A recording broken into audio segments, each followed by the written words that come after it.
Sandeep carat cake খেয়ে দেখো। খাচ্ছ তোমার?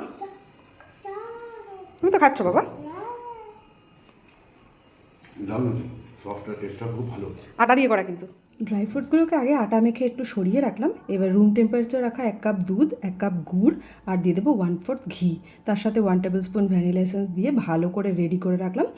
1.5 কাপ আটা, 1 table spoon baking powder, 1/2 table spoon baking soda, দারচিনি পাউডার 1 টেবিল স্পুন আর নুন কিছুটা দিয়ে ভালো করে ব্যাটার রেডি করলাম। 1 টেবিল স্পুন ভিনিগারও দেবো যাতে অ্যাক্টিভ হয়ে যায় বেকিং সোডা বেকিং পাউডার। গাজরটাও দিয়ে দিলাম। সমস্ত ব্যাটার ভালো করে রেডি। ড্রাই ফ্রুটস দিয়ে স্প্যাচুলা দিয়ে নাড়িয়ে দিলাম। কেক টিনটা দেখলেই কীভাবে রেডি করে নিলাম। রেডি করে এবার ব্যাটারটা দিয়ে একটু ঝাঁকিয়ে নেব। 10 মিনিট কড়াইটাকে প্রিহিট হতে দিয়েছি। এবার কড়াইয়ের উপরে দিয়ে বাকি কিছু ড্রাই ফ্রুটস দিয়ে লিডটাকে একদম ক্লোজ করে দেব।